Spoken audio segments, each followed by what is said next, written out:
नमस्कार, closing call में आपका स्वागत है। आपके साथ मैं हूं मानसी दवे और दिल्ली स्टूडियो से मेरे सहयोगी अभिषेक सत्यव्रतम भी हमारे साथ जुड़े हैं।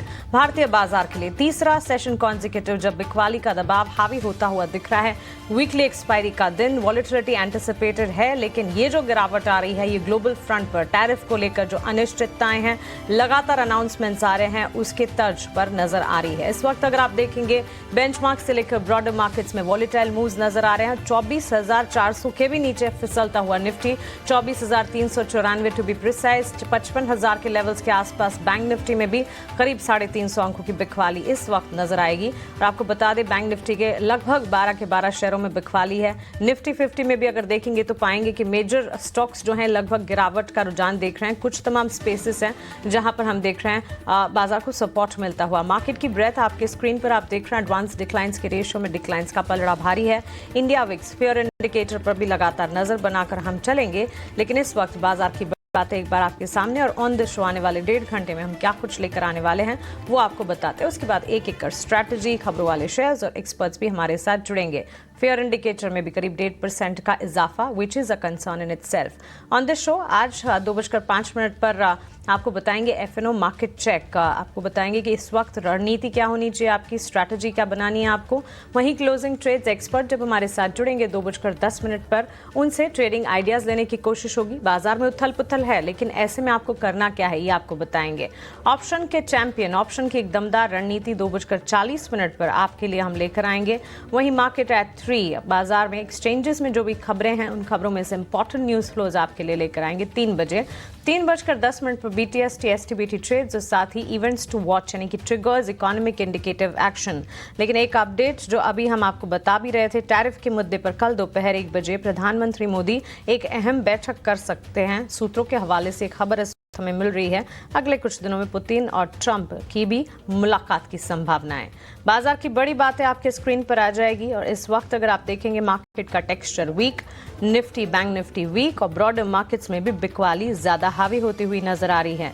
24,398 के स्तर, जब हम बात कर रहे हैं percentage wise almost 1% down trend, लेकिन पॉइंट वाइज 180 अंकों की गिरावट झेलता हुआ निफ्टी 24,400 के भी नीचे फिसल चुका है।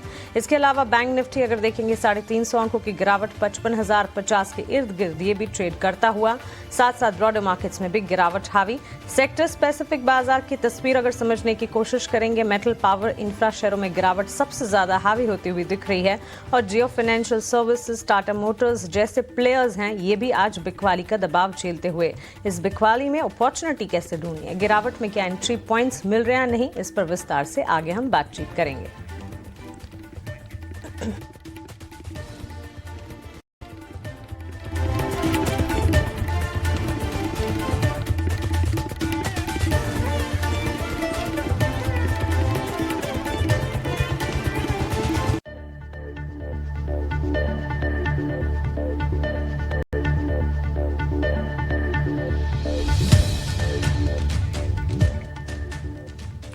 लाल निशान के साथ इस वक्त बाजार में हर तरफ तस्वीर नजर आ रही है और डोनाल्ड ट्रंप को की तरफ से जो टैरिफ को लेकर इम्प्लीकेशंस हैं, धमकियां हैं, ट्रंप और टैंट्रम्स हैं टैरिफ को लेकर, ये सब कुछ हावी होता हुआ इस वक्त मार्केट में।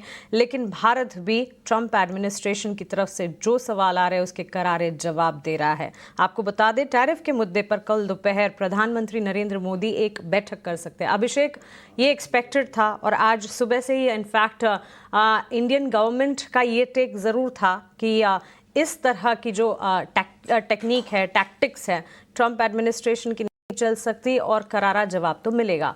एक तरफ से इसी दिशा में आगे बढ़ते हुए कदम नजर तो आ रहे हैं और साथ ही ये भी खबर है कि पुतिन और ट्रंप की भी मुलाकात होने की संभावनाएं मिल रही है। ग्लोबल फ्रंट पर काफी कुछ है और बाजार इसकी हीट झेल रहे हैं।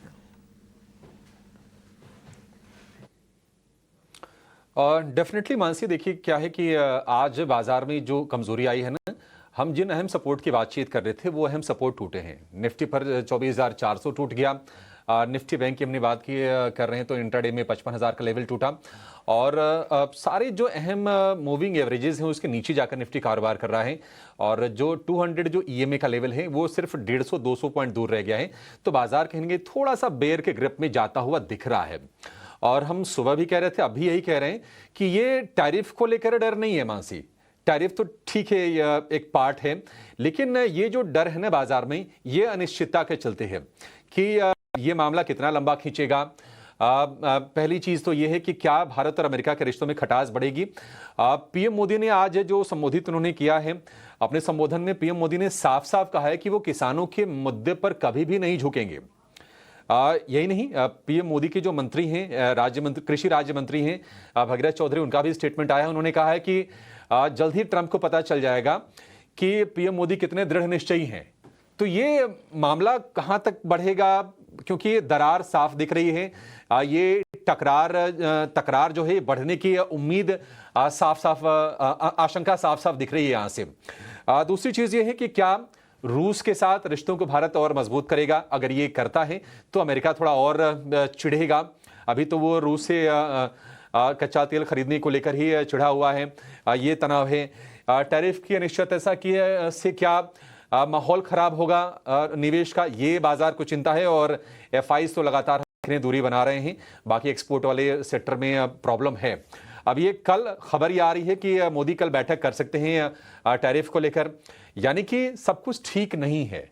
यानी कि भारत और अमेरिका के बीच में जो टैरिफ के मुद्दे पर जो बातचीत चल रही थी, 5 दौर की बातचीत हुई। कुछ बैठकें अमेरिका में हुई, कुछ बैठकें नई दिल्ली में हुई हैं, और ट्रेड डेलीगेशन हमारा बार बार वहां जाता रहा है, लेकिन कोई सहमति बनती नहीं दिखी। क्योंकि यह साफ हो गया कि जिन मुद्दों पर ट्रंप चाहते हैं कि भारत झुके, वो था कृषि का मुद्दा, वो था डेयरी प्रोडक्ट का मुद्दा, वो था जेनेटिकली मॉडिफाइड सीड वाला मुद्दा। और इस पर भारत ने बार बार अपना स्टैंड साफ किया कि हम इस पर झुके नहीं। अब ये रशिया के बहाने ट्रंप लगातार अटैक कर रहे हैं भारत पर, और इसके चलते हम देख रहे हैं कि बाजार में पेन बढ़ रहा है। और निफ्टी में जो एक तरफा गिरावट है, आप कह सकते हैं कि रीसेंट हाई से वो करीब करीब 1200 पॉइंट के आसपास की हो गई है। निफ्टी बैंक की अगर हम बात करें तो करीब करीब 2200 पॉइंट के आसपास की गिरावट हो गई है। तो ये टेंशन एस्केलेट होने की आशंका से और बाजार में जो अनिश्चितता का जो दौर है और लंबा खींचने की वजह से, दूसरा वाला पॉइंट ज्यादा इंपॉर्टेंट है मेरे लिहाज से, क्योंकि आप 25 से 50 कीजिए, 50 से 100 कीजिए, मामला वही है, ले दे के वही है कि हाँ हमारे एक्सपोर्ट हम कर नहीं पाएंगे अगर हमें डिसएडवांटेज हो। तो अगर वहां कोई टेकर ही नहीं, कोई बायर ही नहीं है, तो फिर हम करेंगे कैसे। मामला तो साफ साफ यही है। तो 25 से ऊपर आप जो भी कीजिए, बाकी देशों से अगर वो ज्यादा है तो भारत के लिए ऐसे ही अनवायबल हो जाता है। तो ये एक टेंशन है। तो अनिश्चितता के लिंगर होने से बाजार में ये गिरावट हमें देखने को मिल रही है।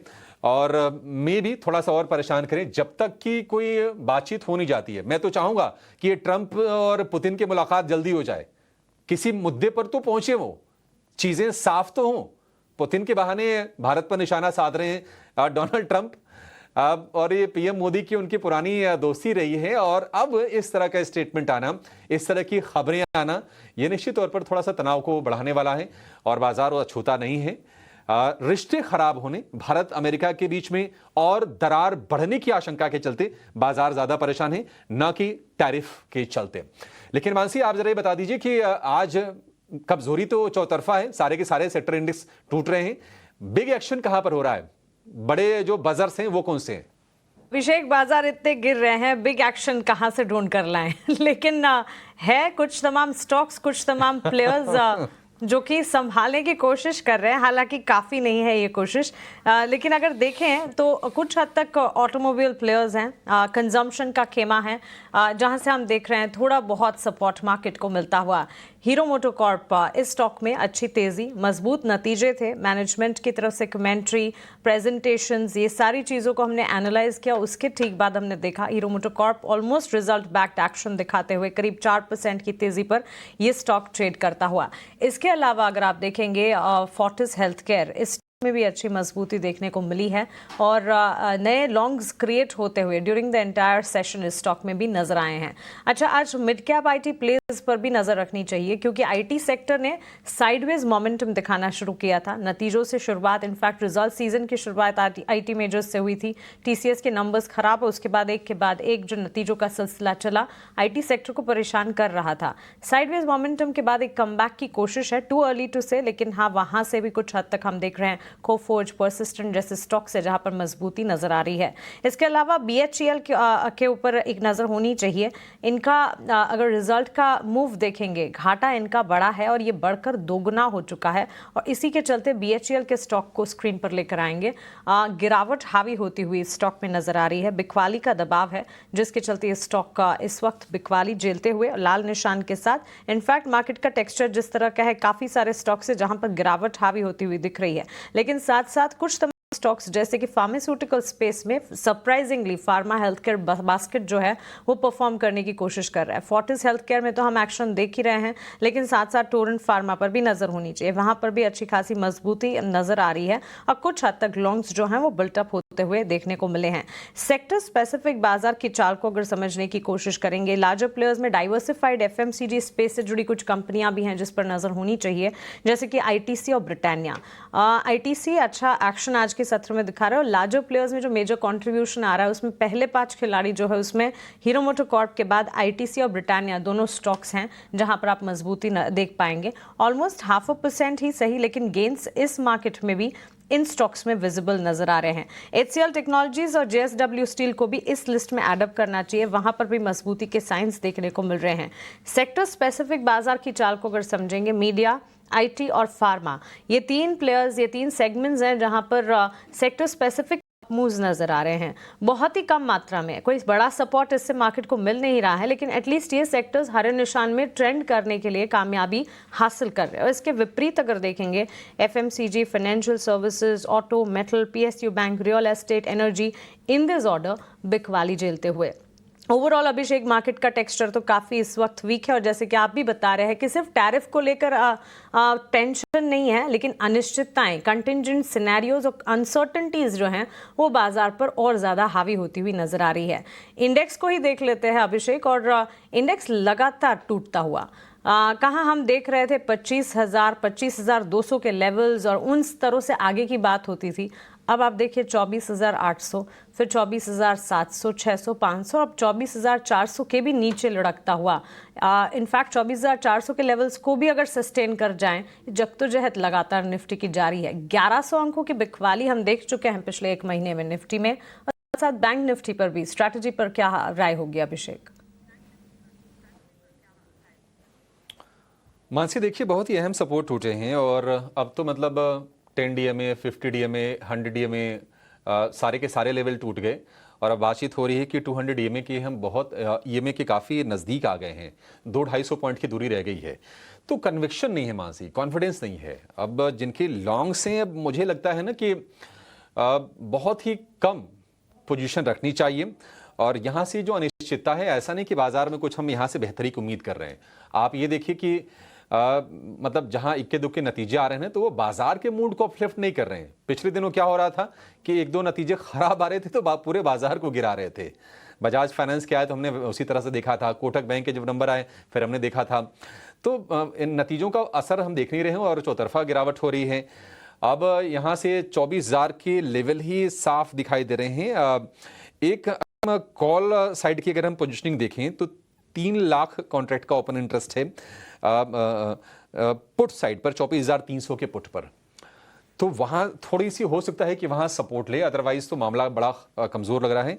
मेरा मानना है कि जब तक क्लैरिटी नहीं आती है, इंडेक्स से दूर रहें और अगर ट्रेड करना भी है तो बहुत ही छोटी पोजीशन करें, बड़ी पोजीशंस ना लें और अवॉइड करने ज़्यादा बेहतर है। जब क्लैरिटी आ जाएगी तो फिर बाजार में आप लौटेगा किसी साइड की क्लैरिटी, नीचे जाने के लिए या फिर ऊपर जाने के लिए, ये स्ट्रेटजी बना चलिए। निफ्टी बैंक की भी देखें तो आज 55,000 का लेवल आज निफ्टी बैंक ने इंट्राडे में तोड़ा है, लगातार गिरावट हो रही है। तो दिक्कत क्या है ना कि शॉर्ट करने में भी जोखिम है। बाजार कौन सा स्टेटमेंट रात को आए, बाजार कब घूम जाए आपको नहीं पता, तो ये रिस्क लेके क्यों जाना। और मतलब इंट्राडे में बहुत वोलेटिलिटी हो रही है। आज सुबह ऐसा लगा कि नहीं बाजार ने पूरी तरह से डिस्काउंट कर दिया, अब तो टेंशन की बात है नहीं। आप देखिए फिर क्या स्थिति हुई, गिरावट हुई। अभी पिछले 15-20 मिनट में हम देख रहे हैं कि लोअर लेवल से रिकवरी भी आ गई है। आप देखिए करीब करीब 200 पॉइंट निफ्टी बैंक सुधरता हुआ दिख रहा है। तो बहुत रिस्की है इंडेक्स में मेरे हिसाब से।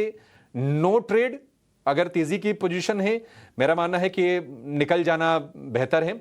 निफ्टी में एक आखिरी उम्मीद आप कह सकते हैं कि 24,200 से 300 नहीं है मानसी यहां से।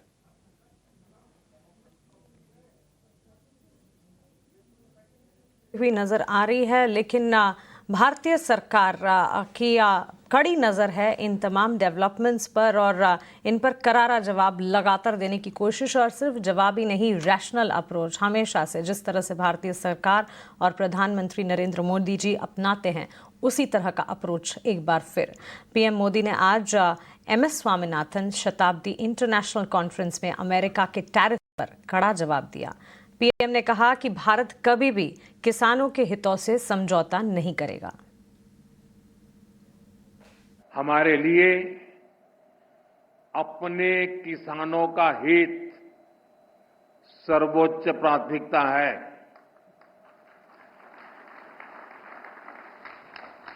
भारत अपने किसानों के, पशुपालकों के और मछुआरे भाई बहनों के हितों के साथ कभी भी समझौता नहीं करेगा।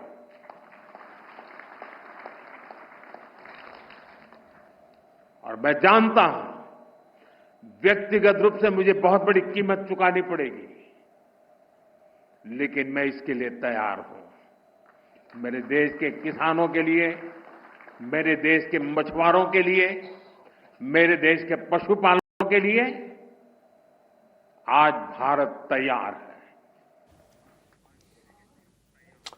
तो पीएम मोदी ने साफ साफ ये संदेश दे दिया कि किसानों के मुद्दे पर भारत झुकने वाला नहीं है, और जो स्टांस है विदेश मंत्रालय के बयानों के माध्यम से बार बार भारत क्लियर करता रहा है कि भारत के साथ दोहरा बर्ताव हो रहा है। और पीएम मोदी ये भी साफ कर चुके हैं और विदेश मंत्रालय ने भी ये कहा है कि जो अमेरिका का जो रवैया है वो अन्यायपूर्ण है और वो ठीक नहीं है। क्या अमेरिका और भारत के रिश्ते थोड़े खटाई में पड़ने वाले हैं? क्या यहाँ से तनाव और बढ़ेगा? इसको जरा समझते हैं। हमारे साथ जुड़ गए हैं फोन लाइन पर पूर्व राजनयिक हैं सुरेश गोयल जी। सुरेश जी, बहुत शुक्रिया आपका समय देने के लिए। सर, ये तकरार की स्थिति थोड़ी सी बढ़ती हुई नजर तो आ रही है, क्योंकि ट्रंप बार बार हमले कर रहे हैं, जुबानी तीर चला रहे हैं, टैरिफ तो लगा ही दिया उन्होंने 50% का, और तलखी भी दिख रही है। उधर पीएम मोदी ने भी कह दिया कि हम झुकेंगे नहीं। तो ये मामला आपको किस तरफ जाते हुए दिख रहा है?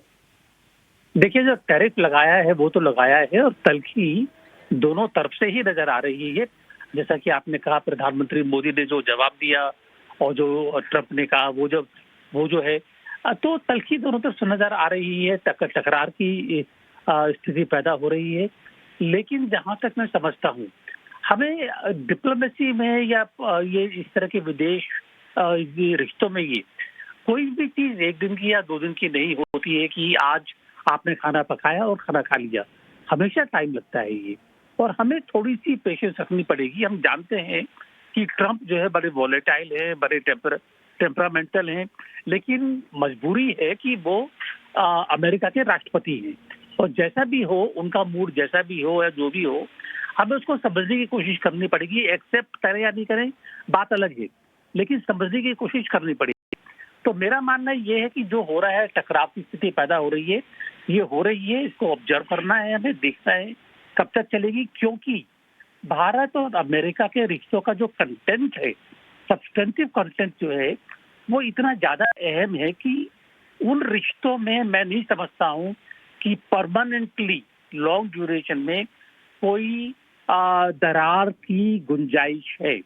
हालांकि बोलते हैं पाकिस्तान आया, चीन है, रूस, रशिया है, जो भी है, लेकिन हमें देखना पड़ेगा कि जो दरार है, वो थोड़ी सी जो टकराव की स्थिति पड़ रही है, वो कहीं रिलेशंस पर परमानेंट इम्पैक्ट ना डाल पाए, क्योंकि ये रिलेशन हमारे लिए भी अहम है और अमेरिका के लिए भी अहम है। शांति की जरूरत है, पेशेंस चाहिए, और हमें देखना होगा कि किस तरह से जो ये टैरिफ वाली बात है, आगे इसको सुलझाया जा सकता है। मेरा ख्याल है तरीके हो सकते हैं, रास्ते हो सकते हैं, बस शांति और पेशेंस चाहिए। जी बिल्कुल, बहुत अहम बात कही है सुरेश जी आपने, और बहुत शुक्रिया आपका इस समय अपना वक्त निकालकर हमसे बातचीत करने के लिए और इस अहम मुद्दे पर अपना टेक हमारे साथ शेयर करने के लिए। Thank you so much mister Goyal. चलिए, ये स्थिति जो है इसका जायजा लगातार सरकार भी ले रही है और जो अपडेट्स आ रहे हैं लगातार हम ईटी नाउ स्वदेश भी आप तक पहुंचा रहे हैं, लेकिन साथ साथ बाजार की चाल पर भी लगातार हमारी नज़र बनी हुई है क्योंकि यहाँ पर काफ़ी वॉलेटाइल मूव्स हैं और इस वक्त मार्केट कर रहा है एक रिकवरी अटेम्प्ट। 155 अंकों की रिकवरी इस वक्त 24,344 के स्तर रहा नीचे निफ्टी में देखने को मिले थे 24,563 के लेवल्स पर। यहाँ पर हम देख रहे हैं इस वक्त ऑलमोस्ट 163 पॉइंट्स की रिकवरी, लेकिन ये रिकवरी पर कितना भरोसा करना है, इस सिचुएशन में रणनीति क्या होनी चाहिए, स्टॉक वाइज बाजार में गिरावट है तो क्या खरीदारी के मौके कहीं बन रहे हैं, ये तमाम सवाल आपके जहन में होंगे। इन सवालों का जवाब देने की कोशिश हमारी लगातार है। हमारे साथ मार्केट एक्सपर्ट्स जुड़ गए हैं। कुणाल शाह है मिराय एसेट शेर खान से, चंदन तापड़िया मैन फ्रॉम मोतीलाल ओसवाल हमारे साथ जुड़ गए हैं। थोड़ी देर में हरीश जुजारे भी हमारे साथ होंगे और फंडामेंटल एक्सपर्ट भी हमारे साथ जुड़ेंगे निनाद। लेकिन जेंटलमैन, बहुत स्वागत है आपका ईटी नाउ स्वदेश पर। Thank you so much for giving your time. Chandan, शुरुआत आपसे करना चाहेंगे। बाजार में गिरावट हावी हो रही है और इस गिरावट के पीछे की वजह भारत से नहीं ओवरसीज से आती हुई दिख रही है। इस वक्त काफ़ी अनसर्टनिटीज़ हैं। इस माहौल में मार्केट को स्ट्रैटेजाइज कैसे करना चाहिए आपके हिसाब से? नमस्कार मानसी जी। देखिए, बाजार में आज नहीं लगातार पिछले 6 वीक से लोअर टॉप लोअर बॉटम के सीक्वेंस बन रहे हैं और लगभग बाजार में देखें तो 25,670 से लेके 24,344 तक के करेक्टिव मूव देखने को मिले, यानी कि 1300 पॉइंट्स ज्यादा का करेक्शन पिछले 6 वीक में देखने को मिला है। देखिए, 24,442 एक मेजर सपोर्ट था जो मोस्ट पार्ट ऑफ द मई और जून को होल्ड किया था, बट आज के दिन उस लेवल को भी तोड़ के 24,350 तक बाजार फिसलता हुआ नजर आया। कि पिछले कुछ मिनटों में, पिछले कुछ घंटों में थोड़ी रिकवरी भी है, बट अगेन कंसर्न बाजार में यह है कि कोई भी रिकवरी होल्ड नहीं कर पा रही है क्योंकि इंडेक्स में रेजिस्टेंस है वो नीचे की तरफ लगातार शिफ्ट हो रहे हैं। पहले हर्डल 25,250 था जो शिफ्ट होकर 24,950 बना, उसके बाद में अभी रिसेंट हर्डल 24,750 का है और इनफैक्ट अब जो हर्डल रहेगा वो 24,550 रहेगा। तो जब तक ये लोअर टॉप लोअर बॉटम का निगेशन नहीं होता है तब तक बाजार में ऊपर के लेवल पे टिक पाना मुश्किल रहेगा क्योंकि कंसर्न डोमेस्टिक नहीं है, कंसर्न ग्लोबल मार्केट से है। क्योंकि जिस हिसाब से ट्रम्प के कमेंट हो रहे हैं मार्केट उस हिसाब से ऊपर के लेवल को होल्ड नहीं कर पा रहा है। तो मेरा ऐसा मानना है कि यदि इंडेक्स जब तक 24,750 पार नहीं कर पाता है, अपसाइड केप रहेगा, बाउंस टिक नहीं पाएंगे और नीचे में कहीं ना कहीं 24,200 से लेके 24,000 के लेवल को रिटेस्ट कर सकता है। तो इमीडिएट स्ट्रक्चर तो वीक है, बट अगेन व्हाट नेक्स्ट? तो पहले तो जब तक 24,750 नहीं निकाले तब तक इमीडिएट नेगेटिव बायस की तरफ रहे 24,200 24,000 की तरफ, बट साथ में भी ध्यान रखें कि एफआईएस का जो लॉन्ग शॉर्ट रेशियो है वो 8-9% के आसपास आ चुका है जो हिस्टोरिकल लेवल के आसपास है। कहीं कि लोअर टाइम फ्रेम पे देखें तो बाजार में कुछ डेटा में ओवरसोल्ड के इंडिकेटर दे रहे हैं, तो इन सब चलते बाजार नीचे के लेवल पे स्टेबिलिटी लेगा, बट एज ऑफ नाउ तो कोई मुंह दिख नहीं रहा है जिसमें कोई भी एक मेजर रिकवरी आनी चाहिए। इंडिया विक्स है वो बाजार के बिहेवियर को रिफ्लेक्ट नहीं कर रहा, अभी भी 12 के नीचे है जबकि मार्केट ऊपर के लेवल से काफी गिरावट देखता हुआ नजर आया। तो मेरे हिसाब से हल्का सा कॉशियस, और जब तक एक नेगेटिव पैटर्न निगेट नहीं होता है तब तक अपनी पोजीशन को लाइट रखने की हम सलाह रखेंगे। कॉशन प्रैक्टिस करें, एहतियात बरतें, लगातार ये हिदायत हम आपको देते हैं और बिल्कुल ये एडवाइस को मानकर चलें। हमारे एक्सपर्ट्स लगातार फोकस कर अपने एनालिसिस आपके साथ शेयर करते हैं और ये ज़रूरी है आपके लिए इस वक्त बहुत ज़्यादा, बिकॉज मार्केट काफ़ी हद तक वॉलेटिलिटी से जूझ रहा है और ऐसे में सही स्ट्रैटेजी का होना काफ़ी ज़रूरी है। आइए क्लोजिंग ट्रेड से समझते हैं कि स्टॉक वाइज हमारे एक्सपर्ट्स के रेडार पर आज क्या कुछ है।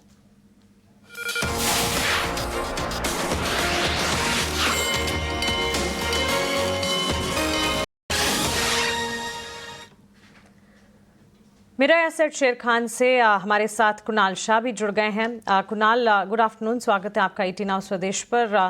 मार्केट में हम देख रहे हैं रिकवरी की कोशिश ज़रूर है लेकिन काफ़ी वॉलेटिलिटी है इस वक्त और इस उतार चढ़ाव में स्टॉक स्पेसिफिक अप्रोचेस क्या होने चाहिए? Good afternoon Mansi, good afternoon सभी दर्शकों को। डेफिनेटली जैसे कि आपने कहा कि मार्केट्स काफी वॉलेटाइल है और ये वॉलेटिलिटी आगे भी जाके रहेगी। सो मार्केट्स में जहां तक हम देख रहे हैं कि ब्रॉडर मार्केट्स ये जो जिस हिसाब से करेक्ट हुए हैं यहाँ पे करेक्शन कंटिन्यू रहेगा। सो आई थिंक वहाँ पे पेन पॉइंट सभी ट्रेडर्स और इन्वेस्टर्स को है जहाँ पे जिनकी लॉन्ग पोजीशंस है वहाँ पे कहीं ना कहीं लोअर लेवल्स पे आपको कहीं ना कहीं सपोर्ट दिखाई नहीं दे रहा है और भी सपोर्ट टूटे जा रहे हैं। सो यहाँ पे जहाँ पे कॉल की बात है, मुझे लगता है फर्स्टली निफ्टी की मैं अगर बात करता हूँ तो हम शॉर्ट टर्म एवरेजेस के नीचे ही ट्रेड कर रहे हैं, ट्रेंड अभी भी नेगेटिव ही है।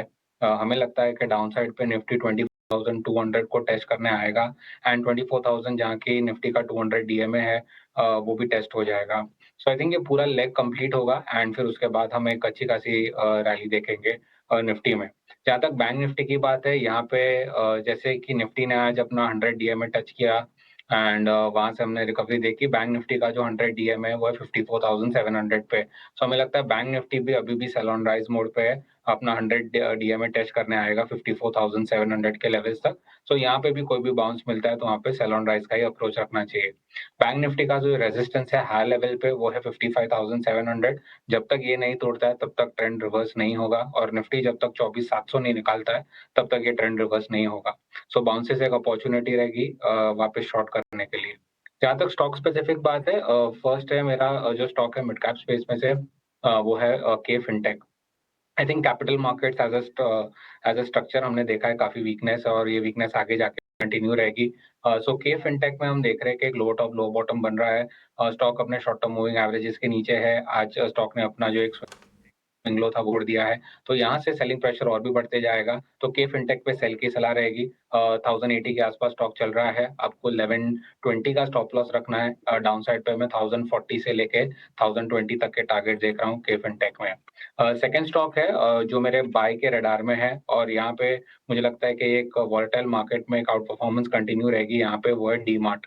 सो डी मार्ट में हमने ऑलरेडी एक अच्छी खासी बाइंग देखी है एंड मुझे लगता है कि ये जो कंसोलिडेशन है ये ऊपर के तरफ टूटेगा एंड डीमार्ट पे बाय 4,255 के आसपास चल रहा है। रिस्क रिवॉर्ड फेवरेबल है। 4,200 का स्टॉप लॉस रखना है। टारगेट रहेंगे 4,340 और 4,370 पे। 4,370 की ये टारगेट। और देखिए जब भी थोड़ी सी ना अनिश्चितता की स्थिति हो तो सिचुएशन के हिसाब से अब ये डोमेस्टिक फेसिंग कंपनीज है, इनके लिए ऐसा नहीं कि कोई डिमांड स्लो डाउन आ जाएगा, कुछ हो जाएगा। हाँ, सेंटिमेंट वीक है तो वो थोड़ा सा सबड्यूड रहेंगे, अदरवाइज आप थोड़ा सा ना फोकस शिफ्ट करके चलिए डोमेस्टिक फेसिंग कंपनीज पर। चंदन जी बहुत शुक्रिया आपका, नमस्कार। बताइए आपके सौदे कौन से हैं, क्या ट्रेड लगे अभी?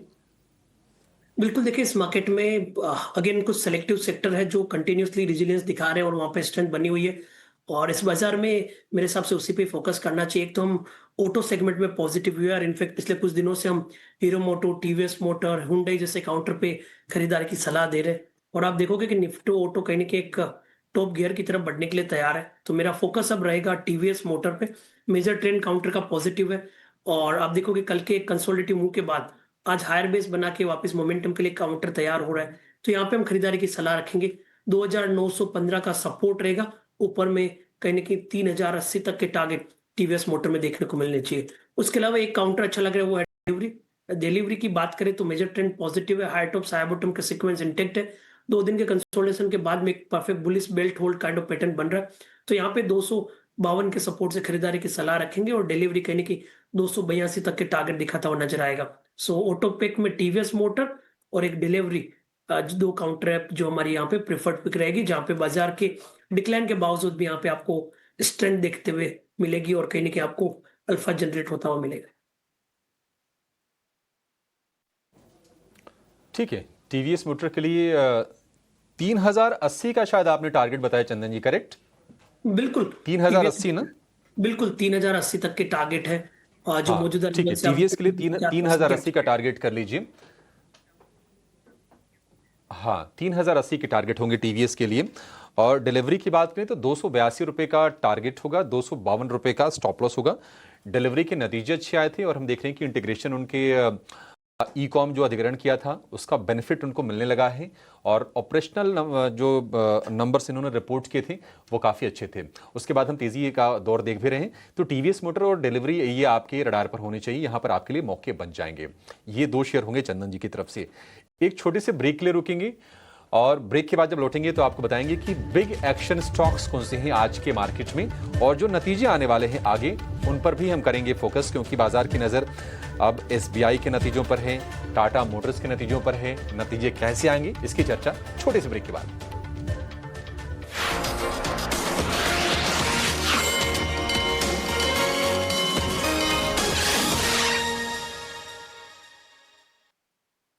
बेस्ट है सबको पता है, in association with SBI. NRI अरे उससे याद आया, एक एनआरआई अकाउंट खोलना है। Go for SBI NRI account. Easy है। एनआरआई रिलेशनशिप मैनेजर मिलेगा और portfolio investment services. Bro, open account digitally, easy peasy lemon squeezy, सबको पता है। एसबीआई एनआरआई सर्विसेज इजी है, सबको पता है। ये इकोटेक प्लाई है, 10 साल की वारंटी के साथ आता है। इसका तो काम सही है, दाम भी। Ecotec from Greenply, 10 point quality check, 10 साल की वारंटी।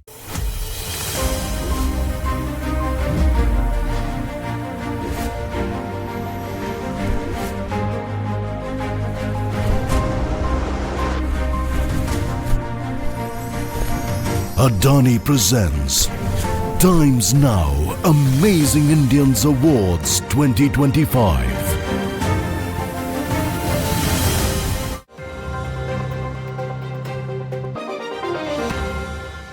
सर इन्हें क्रिप्टो करके लाइफ सेट करनी है, पर कॉन्फिडेंस नहीं है। कॉन्फिडेंस चाहिए? हाँ sir. Defuse the bomb. All the best. डर लग रहा है? इन्होंने सीखा है इसलिए ये कॉन्फिडेंट है। अगर आपको क्रिप्टो में कॉन्फिडेंस चाहिए तो क्रिप्टो सीखना होगा। क्रिप्टो कोच, CoinDCX, लर्न करो, क्रिप्टो करो। Crypto products and NFTs are unregulated and can be highly risky. There may be no regulatory recourse for any loss from such transactions.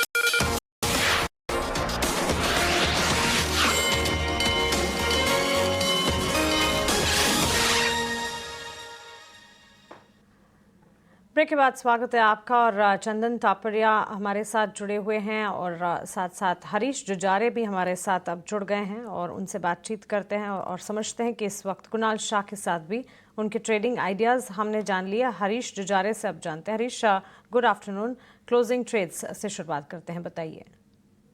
Good afternoon Mansi ji. आज बिल्कुल देखा जाए तो market में volatility बना हुआ है देखा जाए तो, और इंडेक्स में देखा जाए जो मेजर सपोर्ट्स थे 24,450 उसके नीचे भी फिसला हुआ था कुछ टाइम पीरियड के लिए इंडेक्स में। तो अभी फिलहाल वंस अगेन उसके ऊपर ट्रेड कर रहा है। तो मुझे लग रहा है कि निफ्टी में अभी क्रूशियल लेवल्स के आसपास ट्रेड कर रहा है जो 24,450 है। उसके ऊपर क्लोजिंग देता है तो मुझे लग रहा है कि थोड़ा माइनर पुल बैक दे सकता है तो 24,650 700 तक। लेकिन जब तक 700 के ऊपर टिकता नहीं है इंडेक्स, मुझे लग रहा है कि ये थोड़ा बहुत सेल ऑन राइज का ही मोमेंटम बिल्ड कंटिन्यू हो सकता है।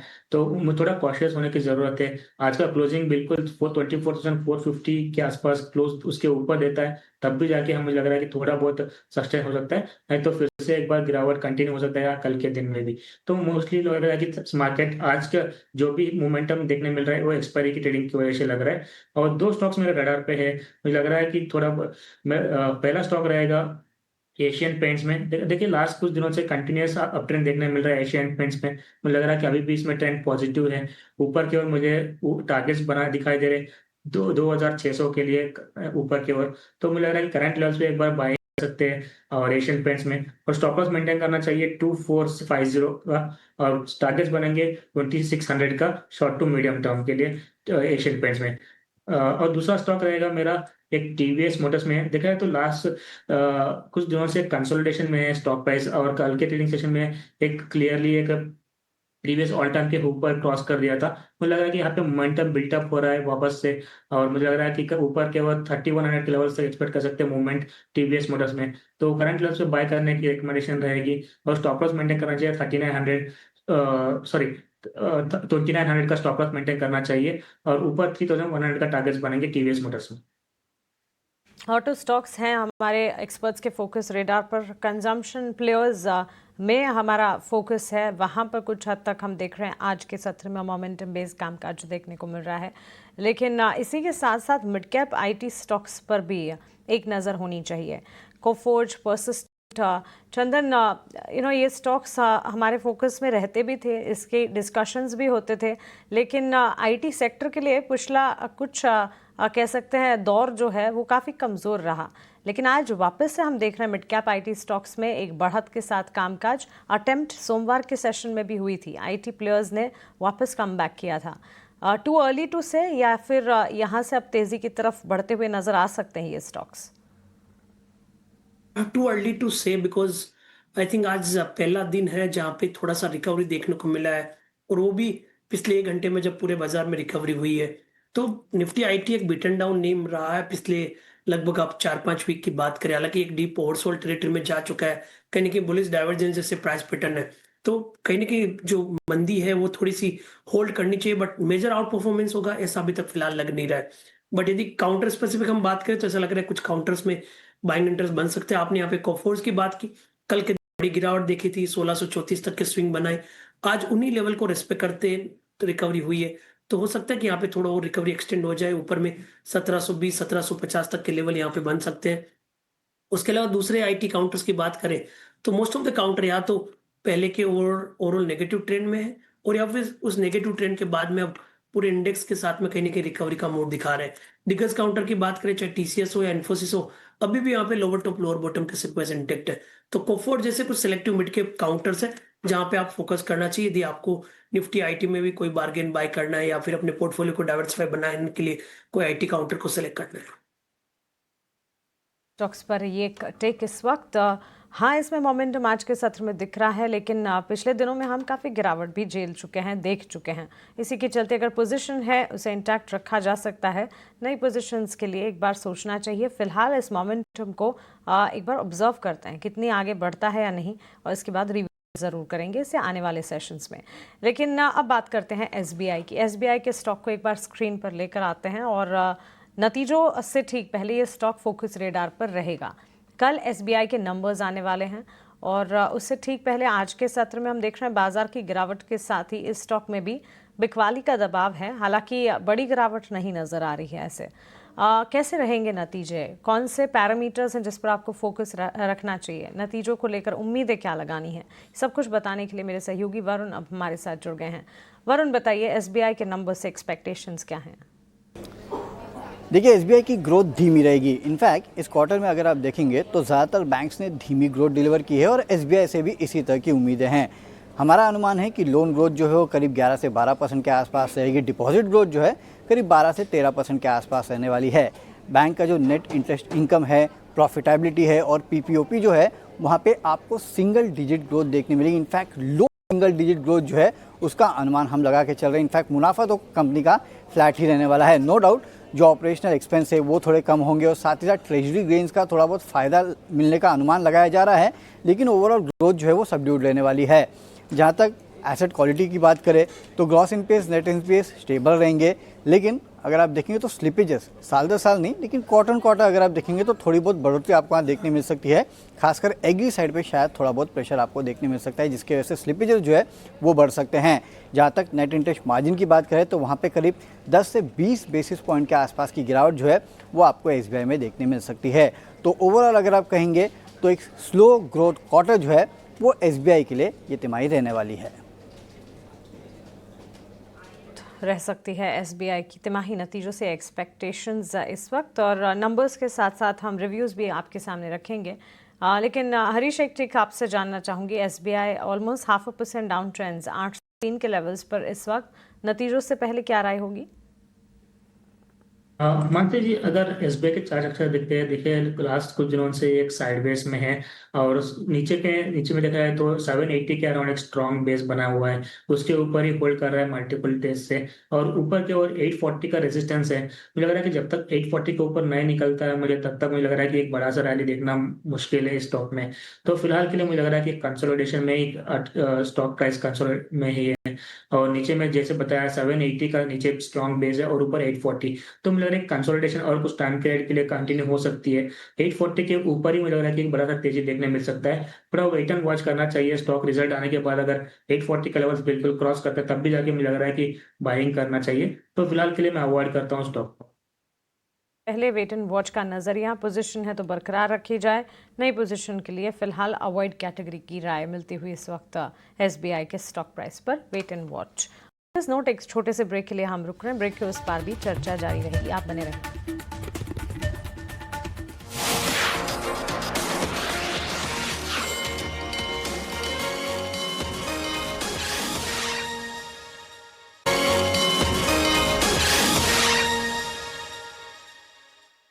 क्लोजिंग कॉल में आपका फिर से स्वागत है। हमारे दो एक्सपर्ट हमारे साथ बने हुए हैं, चंदन तापड़िया हैं और हरीश जुझारे हैं, जो आपको बेहतरीन ट्रेडिंग आइडियाज़ बता रहे हैं और मार्केट में आपकी रणनीति अभी क्या होनी चाहिए इसको लेकर भी गाइड कर रहे हैं।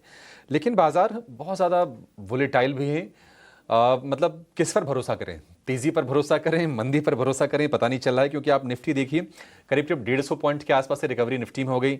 निफ्टी बैंक की बात करें, करीब 300 अंकों की रिकवरी हमने निफ्टी बैंक में देख ली लोअर लेवल से, और सेंसेक्स की रिकवरी करीब 450 पॉइंट की, फिर से 80,300 के लेवल के आसपास आपको सेंसेक्स दिखाई देगा। कुछ सेक्टर्स हैं जहां पर हम थोड़ा प्रेशर देखें, लोअर लेवल से रिकवरी वहां पर अच्छी हो रही है, और वो है आईटी और फार्मा के। ये दोनों के दोनों इंडेक्स फिलहाल आपको हरे निशान में आकर कारोबार करते दिखाई देंगे। 0.25% के आसपास की बढ़ोतरी फिलहाल आपको दिखेगी। ये सामने आपके इंडेक्स आधे % ऊपर देखिए आईटी इंडेक्स से, और लगभग डे हाई पर ये पहुंच रहा है। बट ये ट्रस्ट के लायक है नहीं, दिक्कत ये है। आप इस पर ट्रस्ट करके ऐसा नहीं कि ये रिकवरी आ रही है तो आप कोई सौदा ले लें। फार्मा में भी रिकवरी हो रही है, और इन दोनों के लिंकेजेस हैं वो हैं अमेरिका से।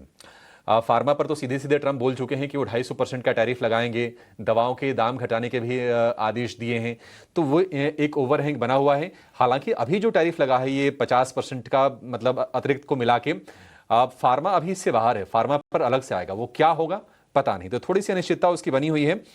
और आईटी, जो कि अमेरिका से रिश्ते अगर प्रभावित होते हैं तो आईटी कंपनीज के लिए एक नेगेटिव चीज़ होगी, उसके चलते वहाँ पर हम उथल पुथल का माहौल देख रहे हैं। थोड़ी रिकवरी आ रही है, बट मुझे लगता नहीं कि बहुत ज़्यादा उसको यकीन करना चाहिए और वो सस्टेन कर पाएगा। आईटी में कुछ शेयर देखेंगे तो कोफोर्ज में करीब हम देख रहे हैं कि 3.5% के आसपास की तेजी है। फर्स्ट सोर्स में करीब 5% के आसपास का उछाल है। चंदन जी, आपका व्यू क्या है आईटी को लेकर? कोई ट्रेड बन रहा है या फिर अवॉइड कर दें आईटी को? बिल्कुल, हमने आईटी में ओनली कोफोर्ज की बात की, बाकी सारे आईटी तो अभी भी अंडर प्रेशर है और वहां पे सेटअप चेंज नहीं हुआ है। बट कोफोर्ज एक ऐसा नाम है जहां पे कहीं ना कहीं थोड़ी रिकवरी के मोड देखने को मिल रहे हैं, और इसका रीजन ये भी है कि आज से लगभग 18-19 वीक पहले जब एक रिकवरी आई थी तो 1650 एक हर्डल का काम किया था, और आज जब गिरावट हुई है तो वो भी 1635 1650 वापिस एक सपोर्ट का काम हो रहा है। तो कहीं ना कहीं रोल रिवर्सल जैसे प्राइस पैटर्न बन रहा है कि पहले के हर्डल सपोर्ट की तरह तब्दील हो रहे हैं। तो बिल्कुल इसके लिए मैं कोफोर्ज पे एक पॉजिटिव बायस देखूंगा। देखिए ऑलरेडी काफी मोमेंटम पिछले 1 घंटे में आ चुका है। इसके लिए नए लेवल के हिसाब से मेरा मानना है कि कहीं ना कहीं यहाँ पे 1660 का सपोर्ट होगा, ऊपर में एक बार के लिए 1740-45 के स्विंग को प्ले करने के लिए। ठीक है, 1660 का सपोर्ट, 1745 तक ये शेयर जाने का दम रखता है, लेकिन स्टॉप लॉस को बहुत ही करीब से आप फॉलो कीजिएगा। अभी क्या है ना कि बाजार ऐसा नहीं कि आप छोड़ के चले जाएं और फिर कुछ करके आ जाएं, लेवल आपको ही मिलेंगे, बहुत तेजी से चेंज हो रहे हैं। तो ट्रेड्स को मॉनिटर करने की बहुत ज़रूरत है, और ये बहुत ही केयरफुल होके कोई भी सौदा लेना चाहिए बाजार में आपको। चंदन जी, एक व्यू आप ज़रा ब्लू स्टार के शेयर पर दीजिए। ब्लू स्टार में हम देख रहे हैं कि नतीजे इसके आए, हालांकि नतीजे कोई बहुत अच्छे नहीं रहे, लेकिन शेयर में तेजी लगातार जारी है। आज तीसरा चौथा सत्र होगा जब ये शेयर चल रहा होगा, और आज थोड़ी देर पहले मैनेजमेंट से बातचीत भी कर रहे थे कंपनी के एमडी एंड सीईओ से। उनका ये कहना है कि ऑर्डर बुक हेल्दी है, और गोइंग फॉरवर्ड उनको लगता है कि जो भी डिसरप्शन था मॉनसून के चलते वो चीज़ें दुरुस्त हो जाएंगी। ब्लू स्टार चार्ट्स बताइए कैसे आप ये 3.5% ऊपर शेयर। ब्लू स्टार में पिछले 4 दिनों से अच्छा खासा सेटअप देखने को बना है। 1700 के आसपास का बॉटम बना के सस्टेन बाइंग इंटरेस्ट बने हैं। मेजर ट्रेंड काउंटर का पॉजिटिव है, भले पिछले 10-12 महीनों से एक रेंज बाउंड बायस कामकाज कर रहा है, बट अभी जो बॉटम आउट अप्रोच वॉल्यूम के साथ हो रहा है वो इंडिकेट कर रहा है मोमेंटम बनना चाहिए। मेरे हिसाब से 1800 के सपोर्ट से कहीं ना कहीं 1900-1915 तक के टारगेट ब्लू स्टार में देखे जा सकते हैं। ठीक है, 1915 तक के टारगेट ब्लू स्टार में आ सकते हैं। हरीश जी, बीएससी में हमने काफ़ी कमज़ोरी देखी, 3000 रुपये के ऊपर गया, फिर हमने 2400 के नीचे के भाव देखे, लेकिन आज अभी देखेंगे तो लोअर लेवल से फिर से अच्छी रिकवरी इसमें आ रही है। 24,000 के ऊपर आकर टिकने की कोशिश है, और हम 3 सत्र से देख रहे हैं कि बाइंग हो रही है। बीएससी का लगता है आपको कि नियर टर्म का जो बॉटम है बन गया है, और यहाँ से तेजी अब चलने के लिए, तेजी करने के लिए शेयर तैयार है ये? बिल्कुल, अगर देखा जाए तो बीएससी में लास्ट कुछ दिनों से ऊपर लेवल से बिकवाली देखने मिल रही है, लेकिन नीचे से देखते हैं तो डिमांड भी सेम ही चीज देखने मिल रहा है, और नीचे से लेवल से शार्प रिकवरी भी देखने मिल रही है। मुझे लग रहा है कि बीएससी में कहीं ना कहीं एक तरह कंसोलिडेशन में है, लेकिन अभी तक ट्रेंड क्लियर नहीं हो पा रहा है, क्योंकि जिस तरीके से हमने नीचे से रिकवरी देखने मिल रहा है, लेकिन ऊपर की ओर देखा है तो 2530 के अराउंड रेजिस्टेंस जोन है, तो क्रॉस करने में बहुत तकलीफ हो रही है स्टॉक को, और उसके चलते वहां से बिल्कुल बिकवाली देखने मिल रही है। मुझे लग रहा है थोड़ा टाइम पीरियड और वेट करना चाहिए, थोड़ा कंसोलिडेट हो सकता है कि और थोड़ा टाइम पीरियड में कंसोलिडेट हो सकता है। और ऊपर मुझे लग रहा है कि 2530 के लेवल जब तक क्रॉस नहीं करता है इंडेक्स स्टॉक प्राइस, तो मुझे कंसोलिडेशन कंटिन्यू हो सकता है, थोड़ा वेट करना चाहिए। नीचे में सपोर्ट जोन 2350 का है, जब तक 2350 के ऊपर जब तक टिका हुआ है थोड़ा बहुत कंसोलिडेशन रहेगा, उसके नीचे फिसलता है तो मुझे लगा कि एक फर्दर डाउन ट्रेंड देखने मिल सकता है। तो ओवरऑल थोड़ा वेट करना चाहता हूँ, जब तक 2530 के ऊपर नहीं निकलता है स्टॉक प्राइस में अवॉइड करूंगा बाइंग के लिए, तो उसके ऊपर ही बाइंग का रिकमेंडेशन दूंगा BSE में। रिकमेंडेशन के लिए समय है और इन लेवल्स का इंतज़ार हम करेंगे। Difficult to have a recommendation at present BSE limited. इस स्टॉक ने भी काफ़ी वॉलेटिलिटी देखी है और पिछले दिनों में काफ़ी सारे न्यूज़ फ्लोज़ के चलते भी फोकस में रहा है। लेकिन चलिए TVS मोटर जो हरीश की भी फोकस रेडार पर उनके ट्रेडिंग आइडियाज़ में शामिल था, आज सुबह शरण लिलाने ने भी TVS मोटर पर अपना टेक दिया था। ये स्टॉक जो है करीब 1.5% की तेज़ी के साथ इस वक्त दिन के उच्चतम स्तर पर कामकाज करता हुआ नजर आ रहा है। और सुबह दिए गए हैं शरण लिलाने की जो कॉल थी उसकी टारगेट जो है वो भी हिट होती हुई नजर आई है। TVS मोटर पर 3100 का टारगेट हरीश जुजारे की तरफ से भी आता हुआ। 2900 का स्टॉप लॉस आपको यहाँ मेंटेन करना चाहिए। चंदन तापड़िया ने भी 3000 के कॉल 3000 के टारगेट सजाए हैं 2900। सो TVS मोटर पर काफ़ी कन्विक्शन हमारे तमाम एक्सपर्ट्स का बनता हुआ इस वक्त। पेटीएम के चार्ट्स को एक बार करते हैं। बाजार कमज़ोर है, लेकिन इस कमज़ोर बाजार में भी कुछ तमाम स्टॉक्स जहां पर एक्शन नज़र आ रहा है, ऐसी लिस्ट में TVS मोटर के साथ साथ पेटीएम का स्टॉक भी हम देख रहे हैं इस वक्त टूवर्ड्स डे हाई ट्रेंड करता हुआ 1068 के स्तर पर इस वक्त हरे निशान के साथ कामकाज। चंदन जी, कोई आपका टेक्निकल नज़रिया पेटीएम के स्टॉक प्राइस पर? देखिए, इस बाजार में कुछ कंपनीज जहां पे रिलेटिव स्ट्रेंथ है उन पे बिल्कुल ध्यान रखना चाहिए। जैसा कि हमने यहाँ पे TVS मोटर्स की बात की, या फिर ऑटो काउंटर की बात की, या फिर डिलीवरी की बात करी, पेटीएम भी उसी श्रेणी में आता है जहां पे ओवरऑल स्ट्रेंथ है, काउंटर एक नए ट्रिगर और मोमेंटम के लिए तैयार है। ओवरऑल आप देखोगे तो 10-12 दिन का कंसोलिडेशन और करेक्टिव मूव कंप्लीट हुआ है। कल के दिन स्टॉक ने 1032 के बॉटम बनाए और आज 4-5 दिन का लोअर टॉप लोअर बॉटम भी निगेट कर रहा है। मेरे हिसाब से शॉर्ट टर्म मोमेंटम यहाँ पे बनना चाहिए। 1050 के सपोर्ट से पेटीएम वापस 1100-1105 तक के लक्ष्य को छूने के लिए तैयार हो रहा है। राय पेटीएम के स्टॉक प्राइस पर इस वक्त हमें मिल रही है। मिड कैप में ज़्यादा रिकवरी इस वक्त नज़र आ रही है, तो मिड कैप के कुछ प्लेयर्स पर फोकस करते हैं। वैसे तो बाजार में बेंचमार्क्स और ब्रॉडर मार्केट्स तमाम रिकवरी खोज रहे हैं, लेकिन ऐसे में मिड कैप प्लेयर्स हैं जहां पर रिकवरी मोड आया है। Torrent power, persistent, Coforge, Lupin जैसे काउंटर्स हैं, एम्फासिस, ये मिड कैप में रिकवर होते हुए नज़र आए हैं।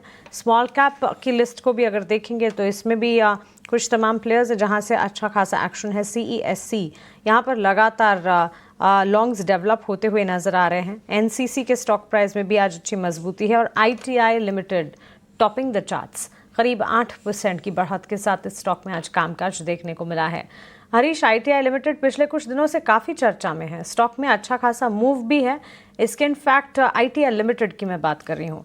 ITI लिमिटेड के लास्ट 1 महीने के चार्ट्स भी देखने चाहिए, बिकॉज इन दिनों न्यूज़ फ्लोज के चलते भी स्टॉक ट्रेंड कर रहा है और पिछले 1 महीने में कोई खास बड़ा मूव नहीं था, लेकिन पिछले 5 सेशन में स्टॉक 11% चल गया है। हरीश, क्या राय होगी? 5 सेशन से पहले 290 के लेवल्स से लेकर 322 तक का सफर तय किया है स्टॉक ने। बिल्कुल मानसी जी, अगर इसका थोड़ा पीछे की ओर जाते हैं तो मई महीने में हमने एक अच्छा खासा रैली देखने मिला था ITI में, जो कि ऑलमोस्ट 368 के लेवल्स टच किए थे। तो वहां से कंसोलिडेट होते होते स्टॉक प्राइस ऑलमोस्ट 285 लेवल्स तक गिर चुका था। तो करंटली यहाँ पे जो बेस बन चुका था वही के आसपास आके रुक गया था स्टॉक प्राइस, और फिर से वहां से रैली देखने मिल रहा है। और आज कल और आज के ट्रेडिंग सेशन में दोनों में वॉल्यूम का ग्रोथ देखते तो एक अच्छा खासा ग्रोथ देखने मिल रहा है, और वहां पे आज उसका हिसाब से प्राइस में भी चार्ट पैटर्न में एक ब्रेकआउट देखने मिल रहा है। मुझे लग रहा है कि यहाँ पे एक ट्रायंगल पैटर्न का ब्रेकआउट है स्टॉक प्राइस में, और मुझे लग रहा है कि ये ट्रेंड जो है और कंटिन्यू हो सकता है। ऊपर जो प्रीवियस अभी रिसेंट हाइस थे 368 लेवल्स तक एक्सपेक्ट कर सकते हैं, वहां तक स्टॉक प्राइस मूव हो सकता है। मुझे आज के ट्रेडिंग सेशन में 7 to 8% का गेंस दिखाई दे रहा है, लेकिन अभी भी इसमें मोमेंटम बन सकती है। तो थोड़ा बहुत अगर नीचे लेवल्स मिलता है 320 315 लेवल्स तक भी मुझे लग रहा है कि यहाँ पे बाइंग करने की अपॉर्चुनिटी देख सकते हैं, और ऊपर 365 का टारगेट्स लेके चलना चाहिए। और अगर किसी को बाइंग है तो होल्ड रखिए, जैसे जो बताया टारगेट्स जो है 368 लेवल्स के आसपास तक मुझे लग रहा है कि शॉर्ट टर्म में देखने मिल सकता है। अगर करंट लेवल्स पे किसी को बाइंग करना है तो मुझे लग रहा है कि स्टॉप लॉस तो थोड़ा नीचे रखना चाहिए, क्योंकि जो वॉलेटिलिटी स्टॉक है तो उसके हिसाब से मुझे लग रहा है कि 310 का स्टॉक के साथ बाइंग का रिकमेंडेशन दे सकता हूँ करंट लेवल्स पे ITI में। ITI लिमिटेड पर 8% के गेंस इस वक्त नज़र ज़रूर आ रहे हैं। 322 के स्तर पर स्टॉक में इस वक्त कामकाज। लेकिन चलिए आगे बढ़ते हैं और 3:50 यानी कि ऑप्शन के चैंपियन, ऑप्शन की एक दमदार रणनीति का समय हो चुका है।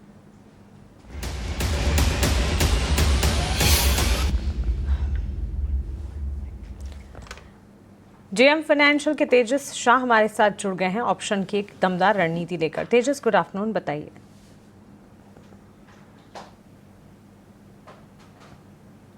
तेजस, क्या आपको मेरी आवाज़ आ रही है?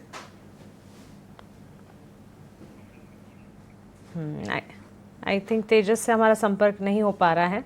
उनके आइडिया हमारे पास ज़रूर हैं, आपके स्क्रीन पर लेकर आते हैं। ऑप्शन की रणनीति के तौर पर FMCG प्लेयर HUL पर उन्होंने खरीदारी की कॉल दी है। 2520 की कॉल खरीदने की राय, 40 और 43 के स्तर पर ये आपको मिलेगी। उन स्तरों पर खरीदें। लक्ष्य इसका पहला टारगेट 59 का, दूसरा टारगेट 75 का, स्टॉप लॉस 27 रुपये का मेंटेन कीजिएगा। ये कॉल अगर वर्कआउट होती है तो अधिकतम मुनाफा यानी कि मैक्स टू मैक्स प्रॉफिट 9600 तक का आपको हो सकता है, और अगर ये कॉल रिवर्स जाती है तो फिर अधिकतम नुकसान 4800 का भी होने की संभावना है। FNO ट्रेडिंग को लेकर एक स्टैंडर्ड डिस्क्लेमर आपके स्क्रीन पर।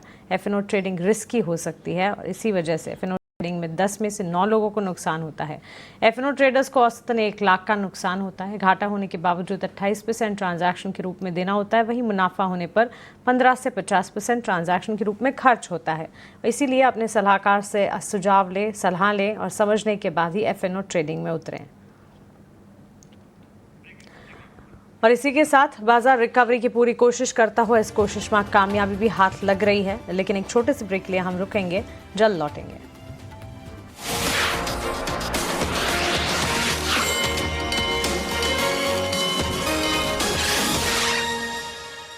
ब्रेक के बाद आपका फिर से स्वागत है क्लोजिंग कॉल में। और बाजार में लोअर लेवल से बहुत ही शानदार रिकवरी हम देख रहे हैं, और जो गिरावट है वो रह गई है निफ्टी में सिर्फ 50 अंकों के आसपास की, यानी कि करीब करीब 250 पॉइंट की रिकवरी निफ्टी में आ गई है। और निफ्टी बैंक की बात करें तो 350 अंकों के आसपास की रिकवरी निफ्टी बैंक में है।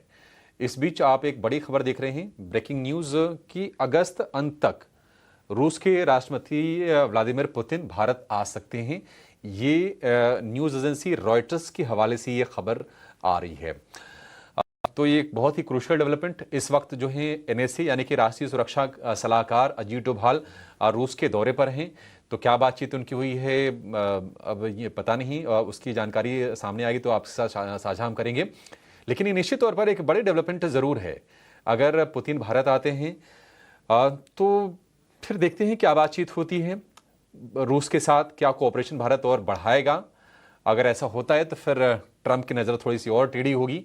लेकिन ये एक खबर आ रही है। दूसरी चीज़ एक ये भी है कि इस महीने के आखिर तक PM मोदी चाइना का शहर है तियानजिंग, वहाँ जा रहे हैं SCO यानी कि शंघाई कोऑपरेशन ऑर्गेनाइजेशन, शंघाई सहयोग संगठन जिसको हिंदी में हम बोलते हैं, उसकी बैठक में शामिल होने के लिए। और 6 साल के बाद PM मोदी का चीन का दौरा हो रहा है।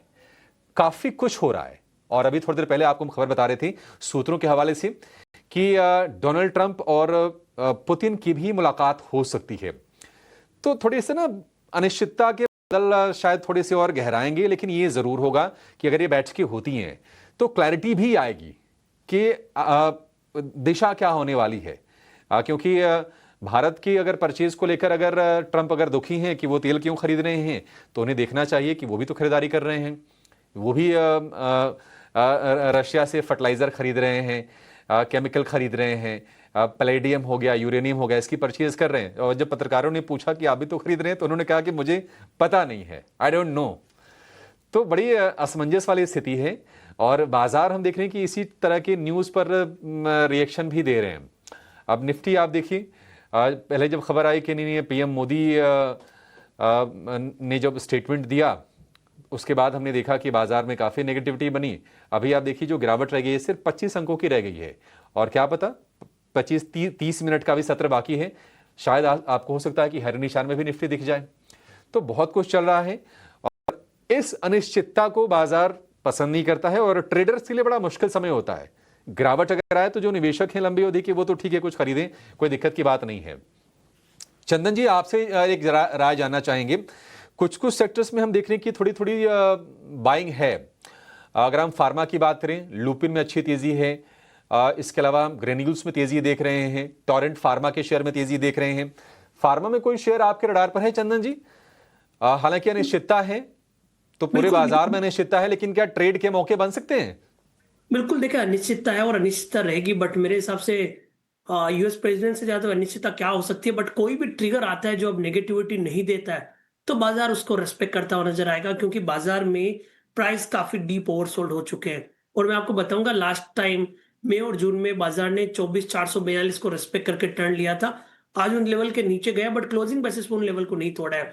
मेरे हिसाब से कल का दिन काफी खास रहेगा, इसलिए खास रहेगा क्योंकि कल वीक का लास्ट डे है और वीकली चार्ट में यदि कल मोमेंटम पिक हो जाता है और 6 वीक का लोअर टॉप लोअर बॉटम यदि निगेट हो जाता है तो यहाँ पे वीकली चार्ट में रिवर्सल के संकेत मिलेंगे।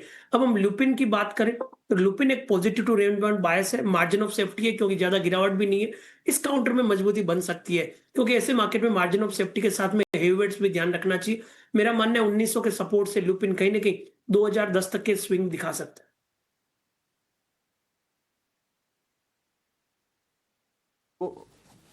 के सपोर्ट से आप इसको खरीद सकते हैं, स्टॉप लॉस लगा लीजिए। 2010 तक के स्विंग्स आ सकते हैं। ल्यूपिन करीब 5% ऊपर आपको ये शेयर दिखेगा।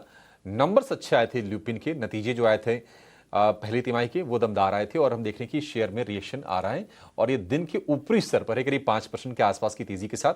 निफ्टी में जो कमजोरी रह गई है सिर्फ 15 पॉइंट, अविश्वसनीय है ये, आप यकीन करने लायक है।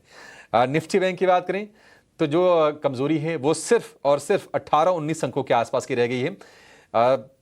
0.03% की गिरावट है और हम देख रहे हैं कि टेक्सचर थोड़ा सा बाजार का पिछले आधे घंटे में काफी ज्यादा चेंज हुआ है। डे हाई पर इंडेक्स अब पहुंचते हुए दिखाई दे रहे हैं। 24,550 के ऊपर आ गया निफ्टी। 24,350 के भी नीचे के लेवल हमने देखे तो लोअर लेवल से 200 अंकों से ज्यादा की रिकवरी हम निफ्टी में देख चुके हैं। लेकिन आज दिन भर के बाजार में हुआ क्या है, जरा समरी समझ लेते हैं कि 3 बजे तक क्या कुछ हुआ है और लेकर आएंगे अपना ये खास सेगमेंट मार्केट एट 3।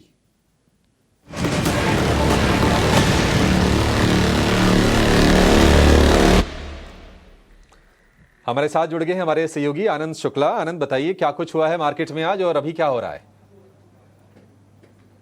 जी हाँ अभिषेक, 3 बजे तक के बाजार की तरफ देखें, बाजार में अच्छी रिकवरी देखने को मिल रही है। लेकिन आज रियल्टी सेक्टर में गिरावट देखने को मिल रही है। रियल्टी शेयरों पर दबाव देखने को मिल रहा है। ब्रिगेड इंटरप्राइजेज की तरफ देखें 2% गिरावट पर कारोबार करता नजर आ रहा है शेयर। गोदरेज प्रॉपर्टी में भी 1.5% गिरावट दिख रही है और डीएलएफ का शेयर भी। आनंद, आपको रोकेंगे, बहुत ही जरूरी चीज। आप एक बार निफ्टी बैंक को आप लेकर आइए स्क्रीन पर। निफ्टी बैंक आ गया है हरे निशान में। जी हां, आज हमने 55,000 के नीचे के स्तर देखे और इस वक्त आप देखेंगे 55,400 के ऊपर निफ्टी बैंक है।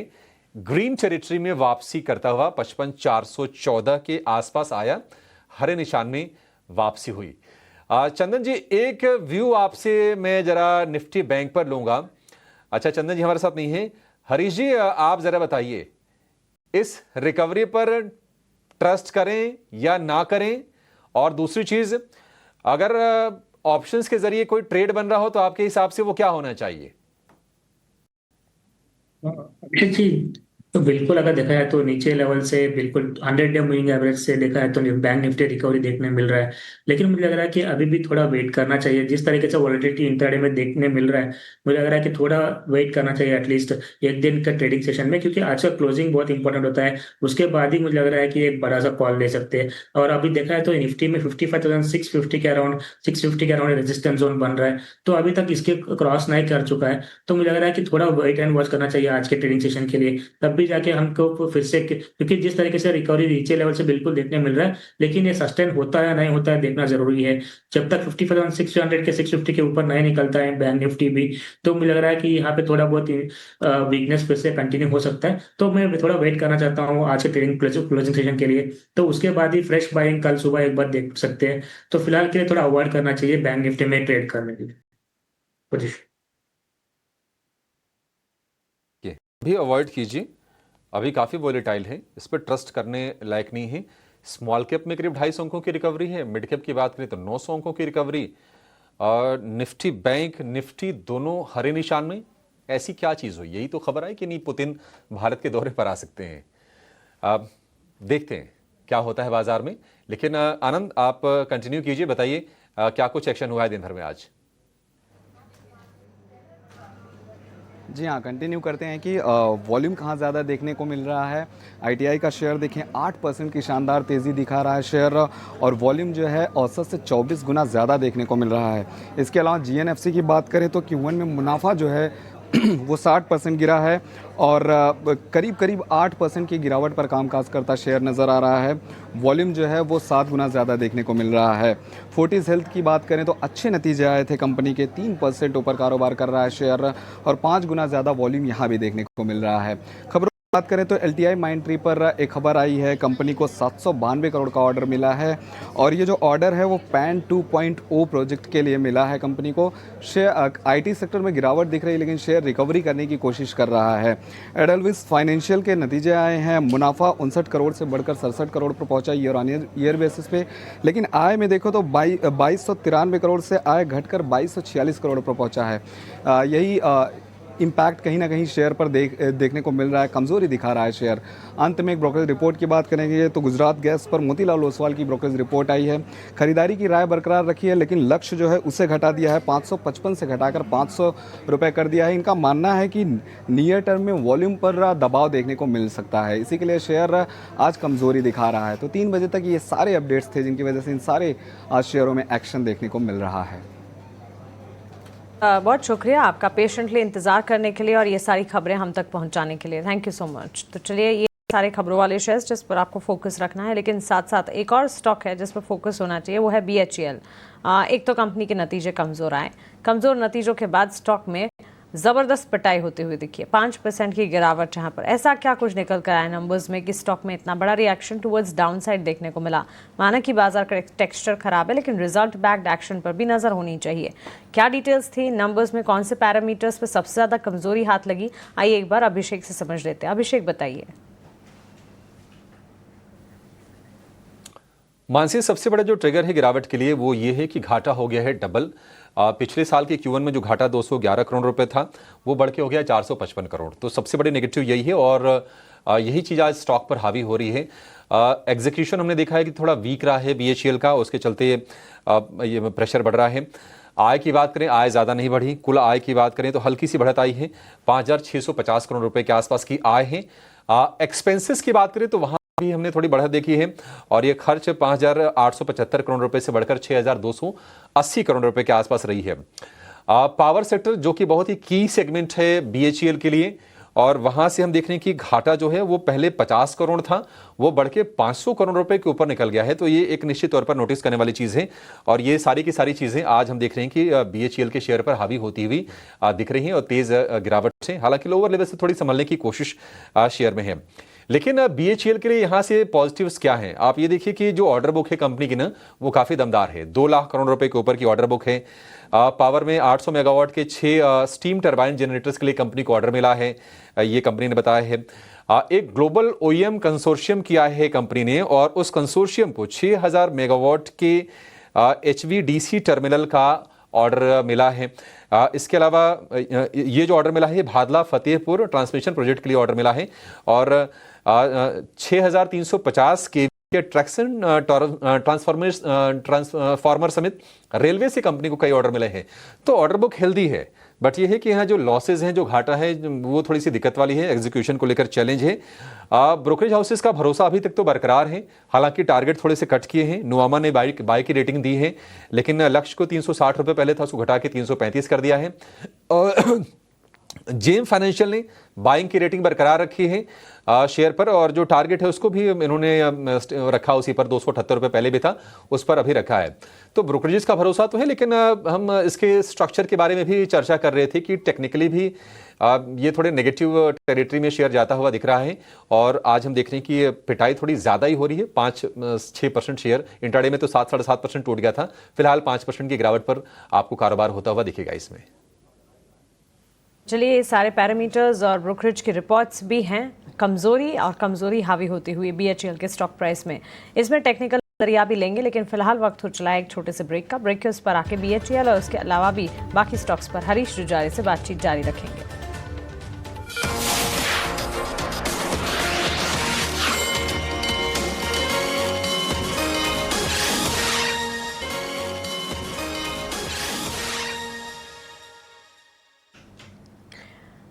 ब्रेक के बाद स्वागत है आपका। NBCC के क्वार्टरली नंबर्स आ चुके हैं। नंबर्स पर एक बार फोकस करते हैं। कंपनी के रेवेन्यूज में बढ़त आई है, 2391 करोड़ पर कंपनी ने अपनी आय पोस्ट की है।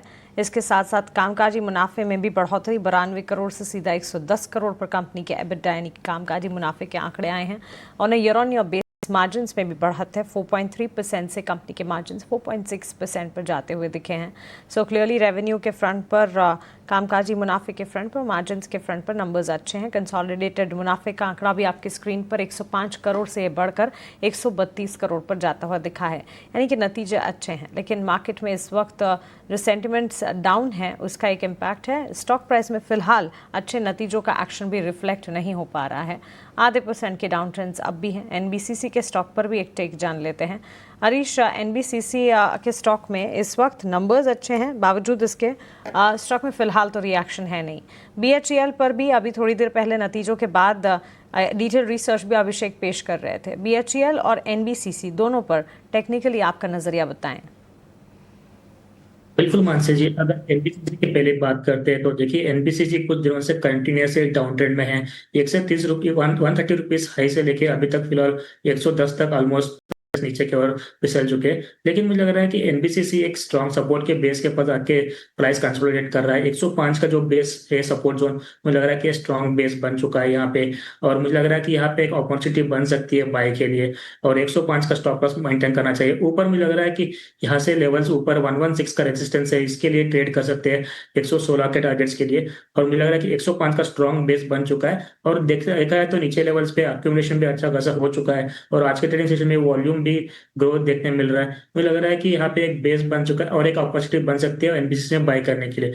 वही चीज BHEL की बात करते हैं। देखिए BHEL में एक आज के ट्रेडिंग सेशन में देखा है एक बड़ा सा गैप डाउन ओपनिंग देखने मिला था, उसके चलते एक सपोर्ट के आसपास आके आज वो भी ट्रेड के आसपास आके लो बन चुका है। तो मुझे लग रहा है कि जब तक 222 का लेवल होल्ड करता है तो जो गैप पोर्शन है वो एक बार फिर से फिल कर सकता है, जो 238 लेवल्स और 240 लेवल्स तक ऊपर की ओर। तो मेजरली मुझे लग रहा है कि थोड़ा बहुत डाइसी है, इतना क्लियर स्ट्रक्चर नहीं बन रहा है। तो किसी के पास अगर बाई है तो होल्ड रखिए थोड़े टाइम के लिए, आज के लो के स्टॉक के साथ मेंटेन होल्ड करना चाहिए। ऊपर के ओर 238 से लेकर 240 लेवल आता है तो मुझे लग रहा है कि वहां पे पोजीशन एग्जिट करना चाहिए, कि अभी तक स्ट्रक्चर में क्लियर डायरेक्शन नहीं बन रहा है स्टॉक में। तो मेरा अवॉइड का रिकमेंडेशन रहेगा BHEL में। अगर किसी के पास बाइंग है तो थोड़े टाइम के लिए होल्ड कर सकते हैं, ऊपर के ओर एग्जिट करने की राय रहेगी। BHEL के स्टॉक प्राइस पर और साथ साथ इस वक्त तमाम स्टॉक्स पर जो रिजल्ट्स आ रहे हैं, बिरला सॉफ्ट के भी नतीजे आए हैं। NBCC पर भी बात हमने करी, बिरला सॉफ्ट के नंबर्स पर भी फोकस करते हैं। कंसोलिडेटेड मुनाफे में कटौती देखने को मिली है। तिमाही आधार पर नतीजे हम देख रहे हैं बिरला सॉफ्ट के, और क्वार्टर ऑन क्वार्टर बेसिस नतीजे कमज़ोर नतीजों का इम्पैक्ट है जो कि स्टॉक प्राइस में इस वक्त आप देख पाएंगे। मुनाफे में भी हम देख रहे हैं कटौती यहाँ पर। रेवेन्यू और मार्जिन्स के आंकड़े जैसे आएंगे हम आप तक ज़रूर पहुँचाएंगे। लेकिन इस बीच हमारे साथ निनाद तम्हानेकर भी जुड़ गए हैं। निनाद, गुड आफ्टरनून, स्वागत है आपका 18 हाउस स्वदेश पर। एक तो आप अपने क्लोजिंग ट्रेड्स या रैदर BTST STBT ट्रेड्स अगर कोई बन रहे हैं तो बताएं, कैसे देख रहे हैं बाजार की चाल, स्टॉक वाइज कहाँ पर फोकस है आपका? Thank you for having me on show. Before stocks just मुझे एक बताना है कि जैसे हम लोग ने देखा है कि निफ्टी में एक अच्छा पिछले 6 हफ्तों से बिकवाली आ रही है, और वो बिकवाली के साथ हम एक क्रुशियल सपोर्ट पे आ गए हैं जो 24,500 है। आज डिस्पाइट टैरिफ रिलेटेड जो वॉलेटिलिटी थी, हम लोग ने क्लोजिंग बेसिस पे 24,500 हम क्लोज कर रहे हैं उसके ऊपर, so that's a positive sign. तो हमें यहाँ पे लगता है कि जो भी ओवरसोल्ड कंडीशंस थे, करंटली स्टोकेस्टिक वीकली स्टोकेस्टिक है, ये एक्सट्रीम ओवरसोल्ड कंडीशन से घूम रहा है। हिस्टोरिकल डेटा सजेस्ट करता है कि जब जब ऐसे हुआ है तभी एक आगे आने वाले 1 महीने में हम लोगों ने 5 से 6% का एक अच्छा मूव देखा है। सो हमें लगता है कि यहाँ से एग्रेसिव शॉर्ट नहीं जाना चाहिए। इंस्टेड ऑफ दैट हमें लगता है कि focus should be on stocks which are having good earnings. इसलिए आज हमारा बाय है L&T के ऊपर। सो L&T हमें लगता है कि यहाँ से बाय करना चाहिए in the range of 3620 to 3640 with a target of 3820 और स्टॉप लॉस रहेगा 3528। हम अगर देखें तो L&T फिलहाल एक 200 डेज EMA के आसपास एक अच्छा बेस बना रहा है और पोस्ट जो नतीजे आए हैं उसके बाद भी it is forming higher low formation. तो L&T फोकस में रहना चाहिए। और दूसरा जो स्टॉक है हमारा दैट इज इंडियन बैंक, जो फिलहाल ट्रेड कर रहा है 635 के आसपास, 640 के आसपास। हमें लगता है 635 टू 645 के रेंज में बाइंग करना चाहिए विद अ टारगेट ऑफ 682 और यहाँ पे स्टॉप लॉस रहेगा 622। हम देख रहे हैं पिछले दो महीनों से स्टॉक एक 10% के रेंज में, ट्रेडिंग रेंज में कंसोलिडेट कर रहा था। Currently it is bouncing back from that lower band of consolidation. So हमें लगता है कि यहाँ से एक अच्छा मूव हमें दिख सकता है, जहां पे हम देखते हैं टारगेट ऑफ 682।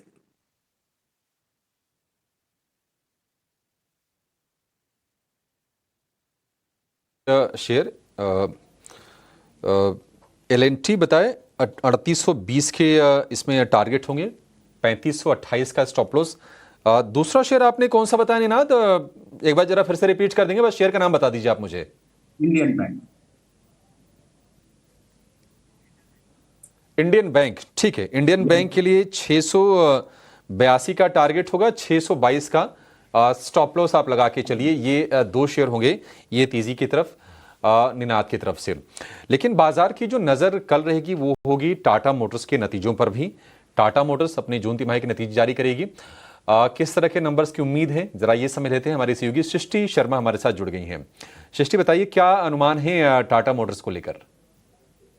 तो देखिए, टाटा मोटर्स से इस बार कुछ बहुत उम्मीदें नहीं हैं, क्योंकि आप देख सकते हैं कि किस तरीके से वॉल्यूम में इनके गिरावट देखने को मिली है। हालांकि कंपनीज अपने नंबर्स ये जारी करती ही हैं, और जिसमें हमने है कि JLR के जो वॉल्यूम्स हैं वो तिमाही दर तिमाही ही 20% गिरते हुए नजर आ सकते हैं। वहीं पैसेंजर व्हीकल और कमर्शियल व्हीकल की बात करें तो वहां पर भी इनके ओवरऑल वॉल्यूम्स में 15 से 19% की गिरावट हमने देखी है तिमाही दर तिमाही। और जी हाँ, ये सभी फैक्टर्स जो हैं इनके कंपनी के नंबर्स पर भी रिफ्लेक्ट करेंगे। जहां पर हम प्रॉफिट की बात करें तो साल दर साल और तिमाही दर तिमाही भी हम 40 से 60% इनके मुनाफे में गिरावट की उम्मीद कर रहे हैं, जहां पर सिर्फ वॉल्यूम्स की तरफ से ही इनको मार नहीं पड़ी है। इसी के साथ साथ जो टैरिफ को लेकर इनको पूरी परेशानियां झेलनी पड़ी। आपको याद होगा कि बीती तिमाही में टाटा मोटर्स JLR ने US में अपना एक्सपोर्ट भी बंद कर दिया था टैरिफ अनसर्टेनिटी को लेकर, और उसके चलते भी जो है हम देख रहे हैं कि कहीं ना कहीं ये सारी चिंताएं जो है नंबर्स पे रिफ्लेक्ट करेंगी। अब इनकी आय की बात करें तो कंसोलिडेटेड फ्रंट पे 99,305 करोड़ ये आंकड़ा आने की उम्मीद है। EBITDA के लिहाज से 9,938 करोड़ हम उम्मीद कर रहे हैं। पर मार्जिन सबसे इंपॉर्टेंट रहेंगे देखने, क्योंकि मार्जिन जो है 10% पर हम आने की उम्मीद कर रहे हैं। पर यहाँ पर JLR EBIT मार्जिन पर नजर जरूर रखिएगा, क्योंकि पिछले क्वार्टर भी आपको याद होगा कि परेशानियां तो काफी थी, पर JLR EBIT मार्जिन ने हल्का सरप्राइज जरूर किया था। इस बार भी हम उम्मीदें तो नहीं लगा रहे हैं, और उम्मीद मार्केट की लगभग 3.2% की है कि इतने इनके मार्जिन जो है गिरते हुए नजर आएंगे। पर साथ ही साथ आप देखेंगे तो negative operating leverage, adverse forex और ज़्यादा टैरिफ की वजह से इनके मार्जिन्स पर कंसोलिडेटेड फ्रंट पर इम्पैक्ट पड़ेगा। तो ये सभी फैक्टर्स जो हैं टाटा मोटर्स के नंबर्स को गिराने में शायद अपना योगदान ज़रूर दे, पर कहीं ना कहीं मार्जिन्स पर सबसे ज़्यादा फोकस रहेगा बाजार का। पर मैनेजमेंट कमेंट्री में अब जो JLR के नए CEO बने हैं वो आगे क्या रणनीति अपनाते हैं, और साथ ही घरेलू बाजार में फेस्टिव को लेकर क्या कुछ उम्मीदें हैं डिमांड साइड पे, वो सब कुछ देखना काफ़ी इंटरेस्टिंग रहेगा। ठीक है, कोई ज़्यादा उम्मीदें नहीं है टाटा मोटर्स से। और हम देख रहे हैं कि 650 रुपये के आसपास ये शेयर आ गया फिर से गिर के। ऐसा लग रहा था कि नहीं 700 रुपये के आसपास सस्टेन कर जाएगा, लेकिन वहाँ से प्रेशर में लगातार बिल्ड होते हुए देखा है। आधे % के आसपास से गिरावट टाटा मोटर्स में है। लेकिन मार्केट बड़ा इंटरेस्टिंग है, और इंटरेस्टिंग के साथ साथ ये रिस्की भी तो है, क्योंकि किसने उम्मीद की होगी कि आज इंट्राडे में इस तरह के स्विंग्स आएंगे और ऐसी रिकवरी आएगी। 24,600 के ऊपर निफ्टी आ गया है, यानी कि लोअर लेवल से जो रिकवरी है करीब करीब 275 अंकों की है।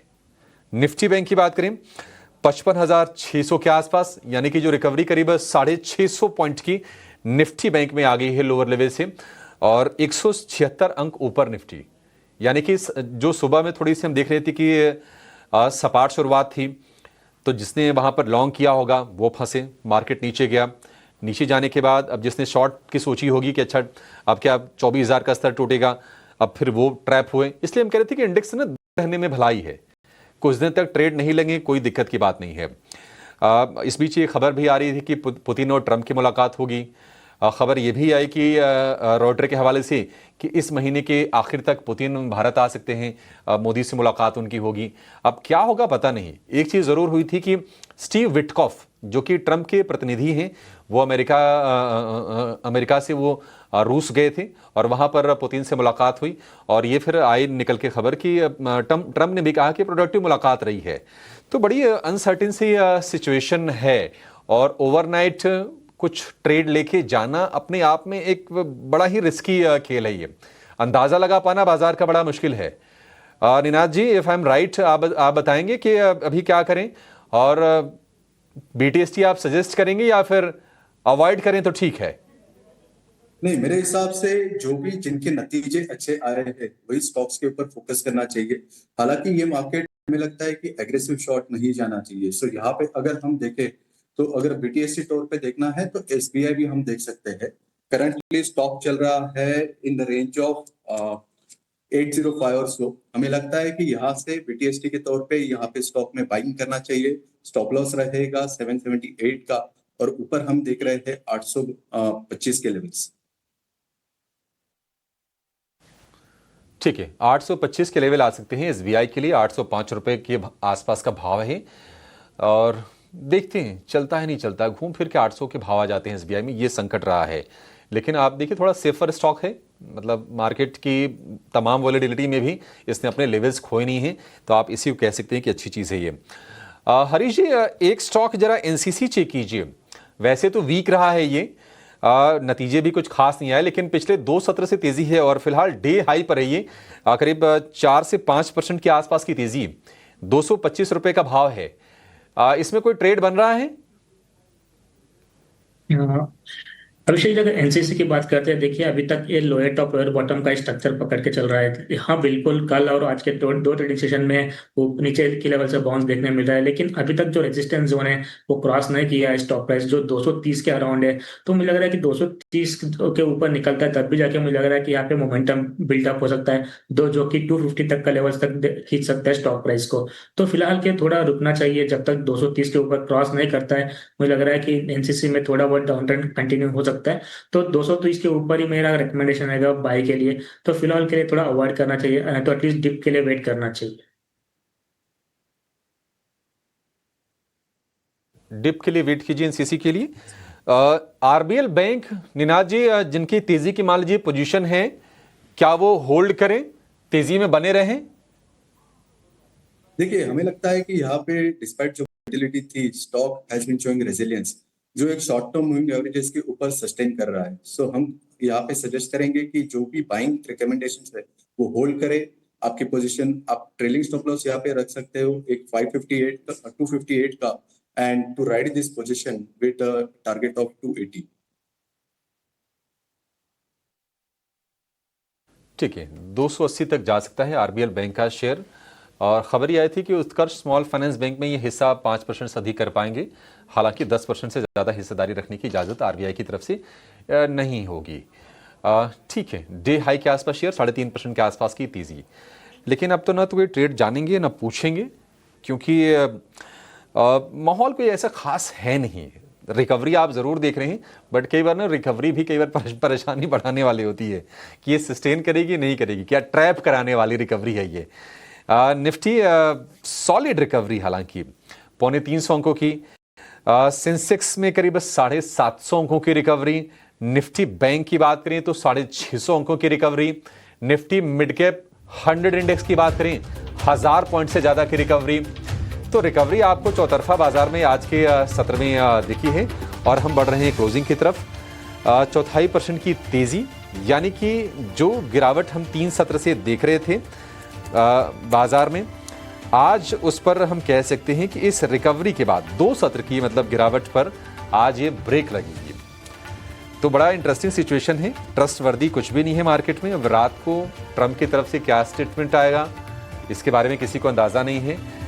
तो ट्रेड लाइट रखना ही समझदारी है, इंडेक्स अवॉइड करना एक बेहतर स्ट्रेटजी है और स्टॉक स्पेसिफिक अप्रोच, और उसमें भी जो डोमेस्टिक फेसिंग कंपनीज हैं, जहां पर अच्छे नंबर्स आ रहे हों, जहां नतीजे अच्छे आ रहे हों, जहां खबरें अच्छी आ रही हों, उन पर फोकस करने की जरूरत है। और यही हमने देखा भी बाजार में आज कि हीरो मोटो देखिए अच्छे नतीजे आए, 4% चढ़कर ये निफ्टी का टॉप गेनर। लुपिन के अच्छे नतीजे आए थे, 5% चढ़कर वायदा का ये टॉप गेनर। इसके अलावा हमने कोफोर्ज में अच्छी तेजी देखी, करीब 4% के आसपास की। चंदन जी ने ये शेयर आपको सुझाया था। कुछ और तेजी में हमने देखा कि पीबी फिनटेक में, सीएससी में तेजी रही। आरबीएल बैंक खबरों के दम पर यह शेयर चला, लेकिन बीएचईएल के कमजोर नतीजे, घाटा बढ़ा तो मार्केट ने उसको पनिश किया। 5% के आसपास की गिरावट रही। अडानी ग्रुप के शेयर आज कमजोर रहे। अडानी एंटरप्राइजेज, अडानी पोर्ट्स में कमजोरी रही, करीब 1.5 से 2.5% के आसपास की। और बाजार में लास्ट में हमने देखा कि एडवांस डिक्लाइन का रेशियो थोड़ा सा सुधरा, 1288 शेयर तेजी वाले आपको दिखेंगे और करीब 1500 शेयर आज गिरावट के साथ कारोबार किए। लेकिन निफ्टी बैंक 170 अंक ऊपर बंद हुआ। मतलब इसको राहत के तौर पर देखना है, राहत के तौर पर देखें, थोड़ा कंफ्यूजन बढ़ाने वाला। इतनी शार्प रिकवरी क्यों आई? क्या एफआईआईज एक्टिव हो रहे हैं? क्या उनकी तरफ से बाइंग हो रही है? क्योंकि देख के तो ये लग रहा है कि वो काफी ज्यादा शॉर्ट थी। हो सकता है कि वो एक बाइंग अटेम्प्ट कर रहे हों थोड़े सस्ते भाव पर, नेगेटिव माहौल के बीच में। आंकड़े शाम को आ जाएंगे, फिर चीजें साफ हो जाएंगी। लेकिन चलिए इस शो को फिलहाल यहीं पर समेटेंगे। निनाद जी और हरीश जी, बहुत शुक्रिया आज समय देने के लिए और विस्तार से तमाम शेयरों पर हमसे बातचीत करने के लिए, हमारे दर्शकों का मार्गदर्शन करने के लिए। एक छोटा सा ब्रेक, लेकिन आप कहीं जाइएगा नहीं, क्योंकि कल की तैयारी आज ही हम कराएंगे। कल के माहौल को समझने की कोशिश होगी और आपके सवालों को भी शामिल करेंगे अपने इस शो में एक छोटी सी ब्रेक के बाद।